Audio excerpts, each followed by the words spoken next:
Y'all, I just watched the video. As you know, this weather is getting me. It's getting me. But anyway, I just watched the video of a content creator that took her family on a trip to Africa. And everybody she took cost $100,000, right? And the saying goes, you work hard, you play hard, right? And I get that. I say, but I'm saying a lot of us don't work hard, so we can't play hard. A lot of us procrastinate. But what I got out of the video was the care, right? We have parents that have never traveled whatsoever. We have siblings that have never traveled whatsoever. And everything that we usually do, we do it for ourselves. We don't think about nobody else. But what got me the most in the whole trip was that in different parts of Africa, there was parts that made money and there were parts that did not make money, right? They was a poor neighborhood, but they was happy. They was together. And that right there speak volumes. So it's not the money that makes us happy, it's the mindset and the heart that makes us happy. But in their trip, because people were so kind, even though they lacked a lot, they were so kind. They blessed people. They blessed a lot of people. And it made me tear up at times. And I thought about how selfish we have become right now in this time that we live. We make all the money. And my mama always said that you can't take the money with you. If you leave here, somebody's going to spend it. And 9 times out of 10, it's not going to be you. So somebody's going to spend it. We need to make a habit of living our life to the fullest, right? We need to make a habit of being appreciative. You make all this money and you're still miserable. You make all this money and you're still not happy. You make all this money and you won't share your knowledge with nobody, but you're making all this money.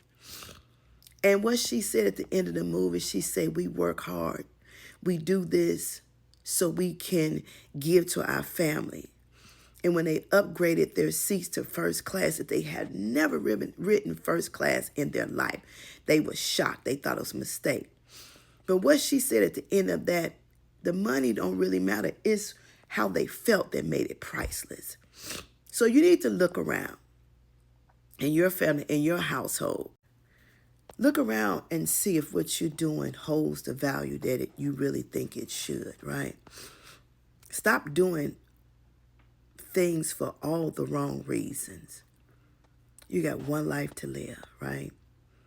When you check out of here, you can't take a dollar, a nickel, penny, dime, or quarter with you.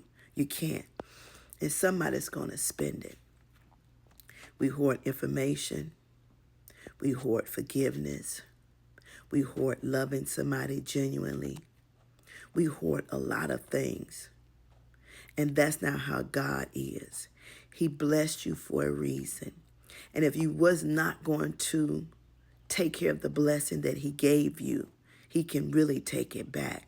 And you really don't deserve it. You're not grateful. Somebody else can use what you have. And this is something that we don't really think about.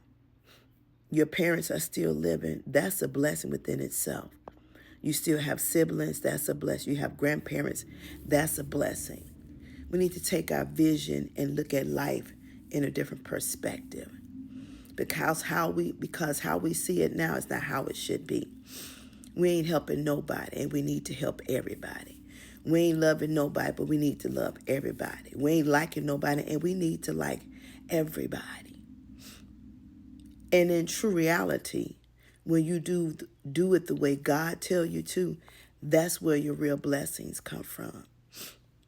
That's where your real blessings come from.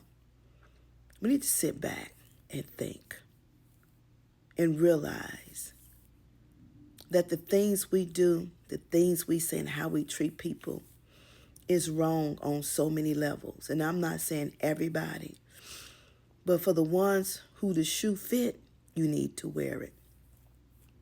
Because again, tomorrow's not promised. Live life.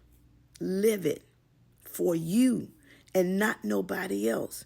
No matter what nobody has said or done, live life for you. You got one life to live. You holding grudge, you holding hatefulness, you holding disappointments, you holding unforgiveness. And life is passing you by. And because you're not living it. You want to do things because you're so mad you won't do it. You want to go somewhere because you're so mad you won't go. It's hurting you. It's not helping you. What can you change? Nothing. It's done. It's said. They did it. So what? Move on with life. You survived it. It didn't take you out. Be grateful. Stay humble. Be always willing to give and to bless somebody else, because it's in that giving and blessing and not being selfish that God will do what he do. Hear me when I'm saying,